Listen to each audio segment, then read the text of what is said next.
तो ज्ञानवापी परिसर में सर्वे पर रोक लगाने की मांग वाली मुस्लिम पक्ष की याचिका पर कोर्ट में सुनवाई चल रही है। कोर्ट एएसआई से ये साफ करना चाहती है कि सर्वे के दौरान कोई क्षति हो सकती है।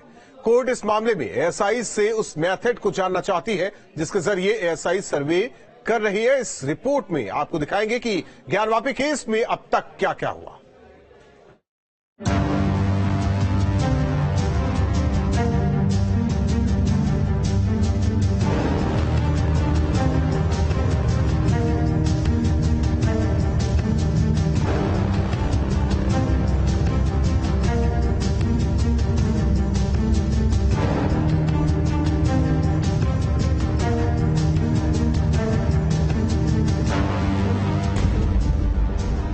ज्ञानवापी मस्जिद या मंदिर,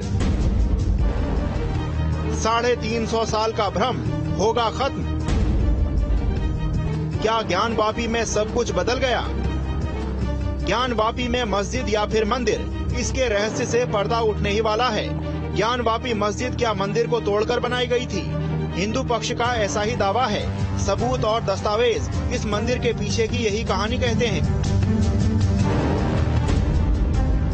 दरअसल अगस्त 2021 में 5 महिलाओं ने वाराणसी के सिविल जज के सामने एक वाद दायर किया था। इसमें उन्होंने ज्ञानवापी मस्जिद के बगल में बने श्रृंगार गौरी मंदिर में रोजाना पूजा और दर्शन करने की अनुमति देने की मांग की थी। महिलाओं की याचिका पर जज रवि कुमार दिवाकर ने मस्जिद परिसर का एडवोकेट सर्वे कराने का आदेश दिया था। कोर्ट के आदेश पर पिछले साल 3 दिन तक सर्वे हुआ। सर्वे के बाद हिंदू पक्ष ने यहां शिवलिंग मिलने का दावा किया था। दावा था कि मस्जिद के वजू खाने में शिवलिंग है। हालांकि मुस्लिम पक्ष का कहना था कि वो शिवलिंग नहीं बल्कि फव्वारा है जो हर मस्जिद में होता है। काशी विश्वनाथ मंदिर और ज्ञानवापी मस्जिद का विवाद काफी हद तक अयोध्या विवाद जैसा ही है। हालांकि अयोध्या के मामले में मस्जिद बनी थी और इस मामले में मंदिर और मस्जिद दोनों ही बने हुए हैं। काशी विवाद में हिंदू पक्ष का कहना है कि 1669 में मुगल शासक औरंगजेब ने यहां काशी विश्वनाथ मंदिर को तोड़कर ज्ञानवापी मस्जिद बनाई थी। हिंदू पक्ष के दावे के मुताबिक 1670 से वो इसको लेकर लड़ाई लड़ रहे हैं। हालांकि मुस्लिम पक्ष का कहना है कि यहाँ मंदिर नहीं था और शुरुआत से ही मस्जिद थी। ज्ञानवापी समिति ने वाराणसी अदालत के एएसआई को मस्जिद परिसर का वैज्ञानिक सर्वेक्षण कराने के आदेश के खिलाफ सुप्रीम कोर्ट का रुख किया। ज्ञानवापी समिति ने वाराणसी कोर्ट के उस आदेश पर सुप्रीम कोर्ट में रोक लगाने की मांग की, जिसमें एएसआई को ये पता लगाने के लिए वैज्ञानिक सर्वेक्षण करने को कहा गया था कि मस्जिद का निर्माण मंदिर पर किया गया था या नहीं। सुप्रीम कोर्ट ने सॉलिसिटर जनरल से एएसआई को मस्जिद के स्थल पर कोई आक्रामक कार्य नहीं करने के लिए कहने को कहा। दोपहर 2 बजे याचिका पर सुनवाई के लिए सहमति व्यक्त की। एएसआई ने सुप्रीम कोर्ट को बताया कि मस्जिद स्थल पर उसके द्वारा कोई आक्रामक या खुदाई कार्य नहीं किया जा रहा है। सुप्रीम कोर्ट का प्रस्ताव है कि 1 हफ्ते तक साइट पर कोई खुदाई का काम न हो और मस्जिद समिति इस बीच हाई कोर्ट जा सकती है। सुप्रीम कोर्ट ने याचिकाकर्ताओं को वाराणसी कोर्ट के वैज्ञानिक सर्वेक्षण के आदेश के खिलाफ हाई कोर्ट जाने की अनुमति दी, ताकि ये पता लगाया जा सके कि मस्जिद मंदिर पर ही बनाई गई या नहीं। सुप्रीम कोर्ट ने निर्देश दिया कि मस्जिद परिसर के वैज्ञानिक सर्वेक्षण पर वाराणसी अदालत का आदेश 26 जुलाई शाम 5 बजे तक लागू नहीं किया जाएगा। सुप्रीम कोर्ट द्वारा 26 जुलाई तक मस्जिद के एएसआई सर्वेक्षण को रोक लगाने के आदेश के बाद वाराणसी के डीएम एस राजलिंगम ने कहा कि हमें सुप्रीम कोर्ट से कोई आदेश नहीं मिला है। अगर कोई रोक है तो हम तुरंत इसका पालन करेंगे। वाराणसी कोर्ट के आदेश के बाद एएसआई ने सोमवार की सुबह 7 बजे से सील वजू खाने को छोड़कर ज्ञानवापी परिसर के शेष हिस्से का सर्वेक्षण शुरू किया। करीब 5:30 बजे तक इमारत के पूर्वी, पश्चिमी, उत्तरी और दक्षिणी दीवार की मापजोख कर डिफरेंशियल ग्लोबल पोजीशनिंग सिस्टम से की गई। दीवारों की फोटो खींची गई और वीडियोग्राफी कराई गई। इमारत की नींव के पास मिट्टी और ईंट पत्थर के नमूने जुटाए गए। इसी बीच पता चला कि सुप्रीम कोर्ट ने 26 जुलाई की शाम 5 बजे तक सर्वे पर रोक लगा दी है। इसके बाद डीएम, मंडलायुक्त और वादी पक्ष के साथ ही एएसआई की टीम ज्ञानवापी परिसर से बाहर चली गई। इससे पहले अंजुमन इंतजामिया मसाजिद कमेटी ने सर्वे का बहिष्कार किया था। मसाजिद कमेटी की तरफ से कोई प्रतिनिधि ज्ञानवापी परिसर नहीं पहुंचा था। सुबह 7 बजे से दोपहर 12:30 बजे तक टीम ज्ञानवापी परिसर में रही। ज्ञानवापी परिसर से बाहर आई हिंदू पक्ष की 4 वादिनी और उनके अधिवक्ताओं ने साफ कहा कि पहले दिन कोई खुदाई नहीं हुई। एएसआई की टीम ने लगभग 2 घंटे तक मौजूदा इमारत के कोने कोने का जायजा लिया। सील वजूखाने को दूर से ही देखा। चारों तरफ से फोटो खींची गई। वीडियोग्राफर और फोटोग्राफर एएसआई के साथ प्रशासन के भी थे। सुप्रीम कोर्ट के आदेश की जानकारी होते ही एएसआई ने सर्वे का काम रोक दिया। अब इस संबंध में अदालत के आदेश से ही एएसआई आगे का निर्णय लेगा। Team news state. लगातार मेहमान बने हुए हैं आचार्य जी। हालांकि आप कुछ कह रहे थे, बात पूरी नहीं हो पाई, ब्रेक पर जाना पड़ा। जरा आप बोलिए। लेकिन आप सभी मेहमानों से एक जब कोई बोल रहा हो तो कोई दूसरा ना बोले मेहमान। आचार्य जी। जी, मैं सबसे पहले मुझे थोड़ा निकलना है, तो इस कारण ठीक से है, मैंने कहा संक्षेप में जो आपके मुस्लिम प्रवक्ता हैं उनकी मैं झूठ जो वो कह रहे हैं मैं पहले उसको आपको बता देता हूं। मैंने इसीलिए कहा वो क्या झूठ बोल रहे हैं, मैं उम्मीद करूंगा बीच में नहीं बोलेंगे। उन्होंने कहा कि बिना बताए सर्वे किया गया, हमें कोई जानकारी दी ही नहीं गई, जबकि जो मीटिंग हुई सर्वे से पहले उसमें विष्णु शंकर जैन, हरिशंकर जैन के साथ साथ जो हिंदू पक्ष था उसके साथ साथ मुस्लिम पक्ष के अब्दुल वातिन नोमानी जी बाकायदा उसमें मौजूद रहे। उन्होंने खुद स्वीकार किया है कि मैं उसमें मौजूद रहा हूं, और मौजूद रहने के बाद उन्होंने कहा अगले दिन मेरा सुप्रीम कोर्ट में मैटर था इसलिए, और उसके साथ मैं उसका बहिष्कार करता हूं। तो सबसे पहले तो इस प्रकार का झूठ आकर के डिबेट में फैलाना बंद कीजिए। आप एक प्रतिष्ठित चैनल पर बात कर रहे हैं, इस प्रकार का झूठ बोल करके गुमराह करने का प्रयास ना किया कीजिए। सरासर आप लोग न्यायालय की व्यवस्था का मजाक उड़ाते हैं और सबको सच्चाई पता है। एक बात ध्यान रखिएगा, सभी को सच्चाई पता है कि वो क्या है। सबको पता है कि वो भगवान शिव का मंदिर है। आप कितना भी न्याय व्यवस्था को झुठलाइए, कितना भी न्याय व्यवस्था में देरी लाने का प्रयास कीजिए, लेकिन सत्य तो ये है कि एक दिन सच्चाई निकल करके सामने आएगी ही और आप परास्त होंगे ही, इसको ध्यान रख लीजिए। अब मुझे दुख होता है कि ऐसे आप लोग किस दिशा में जा रहे हैं, आप लोग कितना दिशाहीन हो रहे हैं। अगर आज हम लड़ाई लड़ रहे हैं तो हम आप लोगों की लड़ाई लड़ रहे हैं। हम आज उन मुगलों के खिलाफ लड़ाई लड़ रहे हैं जिन्होंने तलवारों के बल पर आप जैसे पुस्तिलों को परिवर्तित किया। आप लोग पुस्तिल थे जो परिवर्तित हुए उन मुगलों के खिलाफ, उन मुगलों के कारण, और आज उन्हीं मुगलों का आप लोग समर्थन कर रहे हैं। अगर औरंगजेब की बात करते हैं, आप आज उसका समर्थन कर रहे हैं जो अपने पिता को जेल में डालता है। आप अपनी कौम को उस रास्ते पर लेकर के जाना चाहते हैं क्या? आप आज उसका समर्थन कर रहे हैं जो अपने भाइयों का। आचार्य जी, इतिहास रहने दीजिए, इतिहास रहने दीजिए। भविष्य की बात करते हैं, उसी के लिए आज हम लोग बैठे हुए हैं। मैं भविष्य की बात कर रहा हूं, मैं भविष्य की बात कर रहा हूं। मैं चाहता हूं कि मेरे देश में जो मुस्लिम है उसको ऐसे रिप्रेजेंटेटिव मिले जो वास्तविकता में आगे बढ़ने की रास्ता दिखाने वाले हो, जो शिक्षा का रास्ता दिखाने वाले हो। ऐसे मुस्लिम रिप्रेजेंटेटिव ना मिले जिनको गुमराह करने वाले लोग बैठे हो, जो यहाँ नेशनल टीवी चैनल पर बैठ करके और क्या बात कर रहे हैं कि नहीं जी कुछ पता ही नहीं था, हमको तो धोखे में रखा गया, हमको तो बताया ही नहीं गया, और वहां पर सर्वे स्टार्ट कर दिया गया। 32 आदमी आकर के वहां पर सर्वे कर रहे हैं। आप विचार कीजिए, सरकारी संस्था वहां बैठकर सर्वे कर रही है, आप विचार कीजिए। बहुत बोलिए, अभी बहुत बोलिए, बहुत बोलिए साहब, इसका मजाक उड़ाया जा रहा है। दूसरा मैं आपको बता रहा हूं क्या राहुल भाई एक सुन लीजिए, इसके बाद आप ही के पास आने वाले हैं अंसारी साहब। एक मिनट, ये बकवास कर रहे हैं, बैठू हुए बकवास सुनने नहीं आया मैं इनकी बकवास सुनने नहीं आया हूँ, निचली अदालत मैं इनकी तकरीरें सुनने के लिए नहीं आया हूँ, मैं इनके भाषण सुनने के लिए नहीं आया हूँ, तोड़ फोड़ नहीं किया जाएगा, मैं इनके बिना वजह के झूठे भाषण सुनने के लिए नहीं आया हूँ, उसको चेक किया जाएगा। तो ऐसे लोग आकर के टीवी चैनल पर इस प्रकार का ऐसे जाहिलों को बिठाते हो नहीं आती, जो एक कौन को ये बेशरम आदमी बैठा हुआ है, किस तरीके से बात कर रहा है? सुन लीजिए, अब बेशरम कौन है कौन नहीं है ये तो सब लोग समझते हैं। बेशरम तुम बहुत बड़े बेशरम, ज्ञान माफी के मामले में पूरा देश जानता है। बहुत तुमने बर्बाद कर ली, बहुत बर्बाद कर ली तुमने। ज्ञान माफी के बारे में पूरी दुनिया जानती है कि आप मुसलमानों को कमजोर समझ के मुसलमान। ठीक है सर, आप दोनों शांत हो जाइए। सुशांत का रुख करते हैं। सुशांत वाराणसी में मौजूद है। सबकी नजर इलाहाबाद हाईकोर्ट पर आज वाराणसी वासी काशी वासियों की कि क्या कुछ फैसला।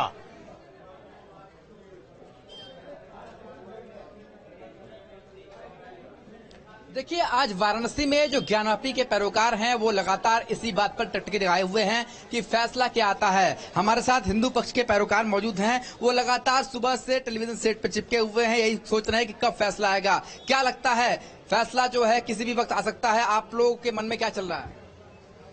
हमारे मन में तो स्पष्ट चल रहा है कि फैसला हम हिंदुओं के पक्ष में ही आएगा, क्योंकि हाई कोर्ट में जो दलीलें दी जा रही हैं, टेलीविजन पे जो बातें आ रही हैं निकल करके, ये मुस्लिम पक्ष खुद ही स्वीकार करता है कि हजारों साल पुरानी दीवारें हैं और भवन बना हुआ है, तो 350 साल पहले औरंगजेब ने जिसे तोड़ करके मस्जिद का निर्माण किया, ये स्पष्ट आप समझें।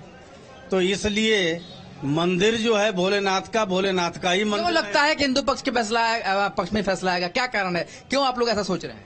इसलिए कि देखिए, काशी संस्कृति और सभ्यता की राजधानी है। आदि अनादि काल से शिव और पार्वती का विश्राम स्थली काशी हुआ करता था, और शिव और पार्वती का विश्राम स्थली जो है आदि। सबूत क्या है? सबूत के आधार पर कोर्ट फैसला कर? हजारों वर्ष पुरानी हमारी सनातन संस्कृति और हिंदू धर्म हमारा हुआ है, और हमारे हजारों साल पहले से इन देवी देवताओं का पूजा हुआ करता था। चंद दिनों पहले आए मुगल सल्तनत और मुगल सल्तनत के शहंशाह आके जिस मंदिर को तोड़े हैं, तो इससे तो स्पष्ट होता ही है ना कि ये हमारा जो हिंदू प्रतीक चिन्ह वहाँ दिखाई देते हैं, उसके आधार पर आप लोग दावा करते हैं? देखिए, एएसआई जांच की जो आज बात हो रही है और अभी कुछ ही देर में जो फैसला आने वाला है, उस पे मैं एक ही बात कहूंगा कि मस्जिद है या शिवाला, ये सच बता ही देंगे। पूछेगी जब अदालत तो पत्थर गवाही देंगे। तो पत्थर कब गवाही देंगे? जब एएसआई जांच होगी और जांच में सब कुछ निकल कर सामने आएगा। तो क्या लगता है कि जो हिंदू प्रतीक चिन्ह मिलते हैं, उसके आधार पर आप लोगों को विश्वास है कि एएसआई को यहाँ पर मंदिर के ही साक्ष्य मिलेंगे? देखिए, लोकल कमीशन जब हुआ था उसमें मैं एक सदस्य था, और पूरे परिसर के अंदर मैं गया हुआ था, और मैंने अपनी आंखों से देखा है जो पिलर नीचे से आ रहे हैं वो पिलर संस्कृत के श्लोकों से भरे हैं, हिंदू प्रतीक चिन्हों से भरे हुए हैं। यही तमाम मूर्तियां टूटी फूटी पड़ी हुई हैं वहां पे, लेकिन वही पिलर जब तथाकथित मस्जिद में प्रवेश करता है तो उसे सफेद पेंट से पेंट कर दिया जाता है और हिंदू प्रतीक चिन्हों को छिपाने का प्रयास किया जाता है। दूसरा पक्ष ये कह रहा है कि आप लोग एएसआई सर्वे के नाम पर हो सकता है जो वहाँ पर मस्जिद है उसे नुकसान पहुंचाया जाएगा। एएसआई सर्वे के नाम पे नुकसान पहुंचाने का कोई प्रश्न नहीं पैदा होता। ये एकदम झूठ बोल रहे हैं, क्योंकि अदालत ने स्पष्ट किया है हालांकि किसी भी प्रकार की क्षति कुछ ही देर में अदालत तय कर देगा कि होना क्या है, होना क्या है। रुद्र सर, जिस तरीके से बहस हो रही थी, राम मंदिर के फैसले को भी पढ़ा गया, उसमें पैरा 654 से 730.7 के बीच के कई बिंदुओं को तर्क बनाया गया। जाहिर तौर पर यह सब क्या कहता है? अगर जो फैसला होगा, देखिए वो तो सर्वमान्य होगा, कोई पक्ष कुछ भी कहे, लेकिन जिस तरीके से राम मंदिर के फैसले का भी इसमें जिक्र किया गया, और क्योंकि एएसआई सर्वे उसमें भी हुआ था, ये कहता क्या है? देखिए, वही जो जिन पैरा का जिक्र किया गया वो यही जिक्र किया गया कि ऐसा ही एक मसला राम मंदिर का मसला था, जिसमें जो है सर्वे इस तरीके का कराया गया था। ऑनरेबल कोर्ट ने सर्वे का आदेश दिया था, तो उसको आधार बनाकर जैसे हम जब कोर्ट में दलीलें देते हैं, तो अगर सेम मैटर्स होते हैं तो हम जिस टाइप के सेम मैटर्स होते हैं उन मैटर्स के जो ऑर्डर्स होते हैं, ऑपरेटिव पैरा होते हैं, उनको आधार बनाकर हम कोर्ट से दलील करते हैं। तो कोर्ट में वही बात कही गई।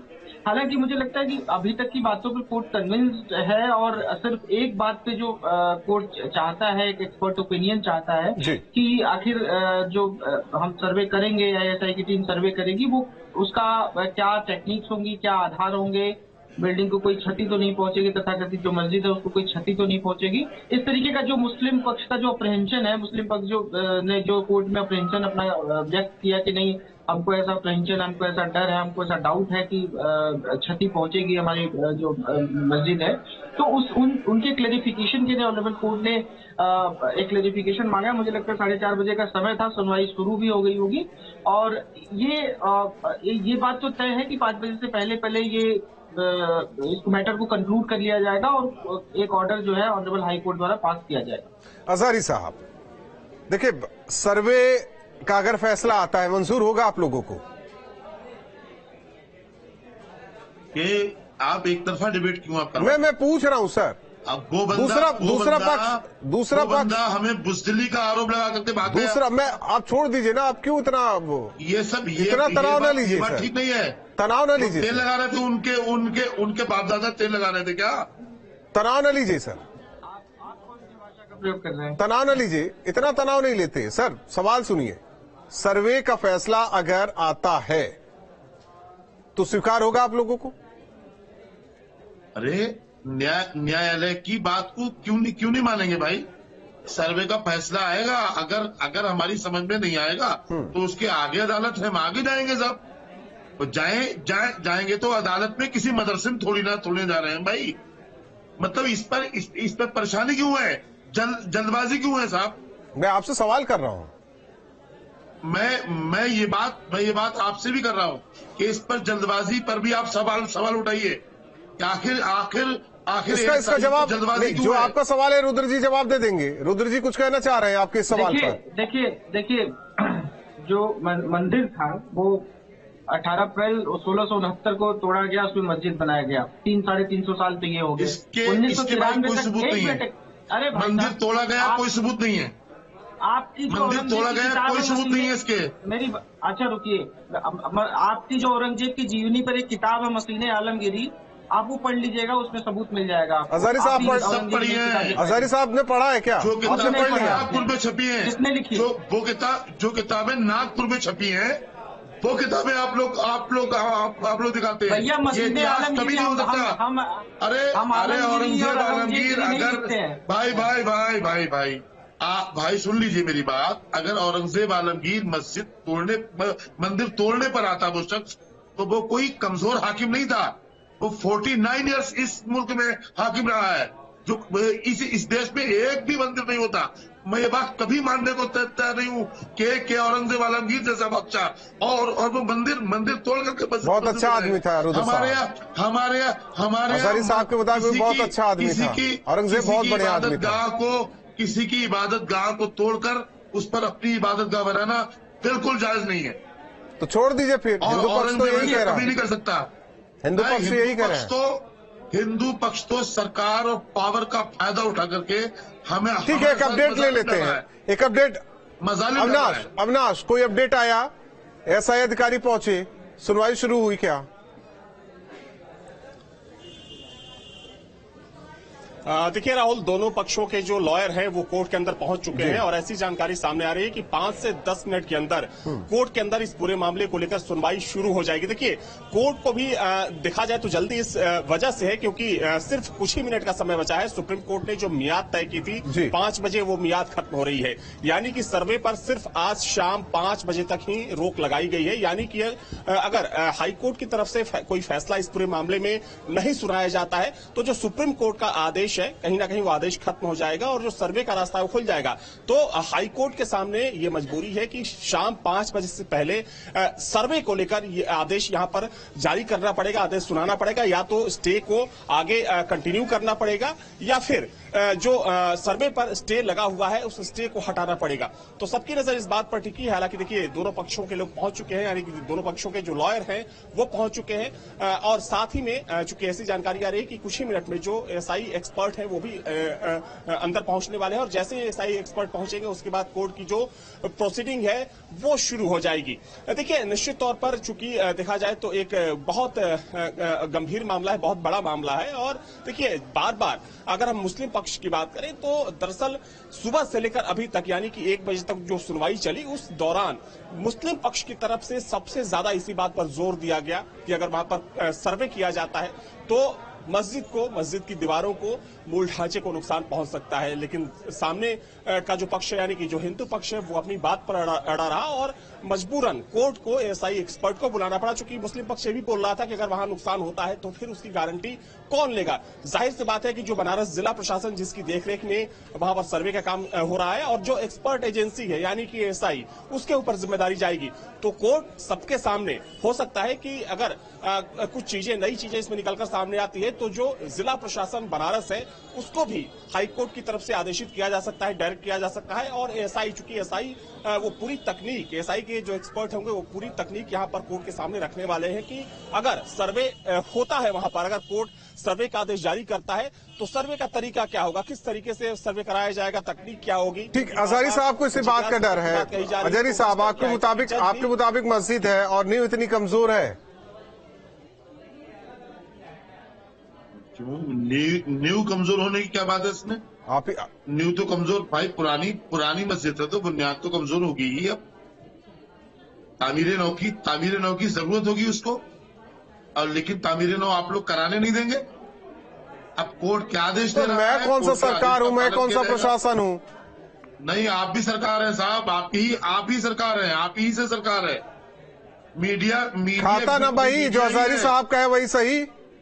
बिल्कुल, हम कहें वही सही है आज की तारीख में, क्योंकि मजालिम हम रुद्र जी इनके पक्ष में फैसला ना आए तो मेरे पास टाइम नहीं है, फैसला ना आए तो मजबूर हैं हम लोग, डरे हुए हम लोग, फैसला आ जाए सर, दूसरों को भी टाइम है, दूसरे चैनल में जाएंगे। रुद्र जी देखिए, जो एक पक्ष है देश में, वो जब इनके फेवर में फैसला आता है तब तो कोर्ट बहुत अच्छा है। जब बात बुरखे पे फैसला करता है कोर्ट, तो वो कहते हैं कि कोर्ट ने गलत फैसला दे दिया। जब राम मंदिर पर फैसला कोर्ट करता है तो कहते हैं आस्था के आधार पर कोर्ट फैसला दे दिया।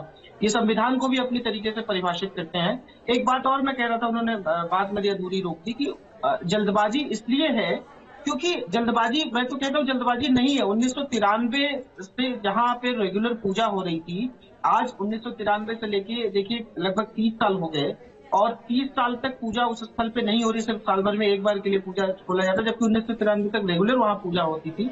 तो जल्दबाजी तो बिल्कुल नहीं कहा सकता, 30 साल का समय बीत गया। तो अब जो अगर कोर्ट की प्रोसीडिंग हो रही है, कोर्ट की प्रोसीडिंग कम से कम, अगर कोर्ट जल्दी काम करे तो भी दिक्कत है, कोर्ट नहीं थोड़ा डिले काम करे तो भाई अदालतें देश की काम नहीं करती। तो ये अपने तरीके से आप चीजों को परिभाषित नहीं कर सकते हैं। और जो कोर्ट की प्रोसीडिंग्स है, कोर्ट ने जो साइंटिफिक माना, और देखिए दूसरी बात मैं ये कहता हूँ कि हम सब कुछ जानते हैं, हम अपने स्कंद पुराण भी लाके दे सकते हैं, हम अपने सब कुछ जानता है, लेकिन फैसला देखिए संवैधानिक दायरे में रहकर होता है और इसलिए कोर्ट का सहारा लिया जा रहा है। वक्त नहीं रुद्र जी, माफी के साथ रोकना चाहते, बहुत बहुत धन्यवाद। अविनाश, हालांकि आगे आएंगे, आपसे हर एक अपडेट लेते रहेंगे। जिस तरीके से एएसआई अधिकारी कोर्ट पहुंच चुके हैं और सुनवाई शुरू हो चुकी है, और क्या अपडेट दर्शकों तक, हर एक अपडेट न्यूज स्टेट लगातार पहुंचा रहा है। रुकते हैं कुछ पलों के लिए।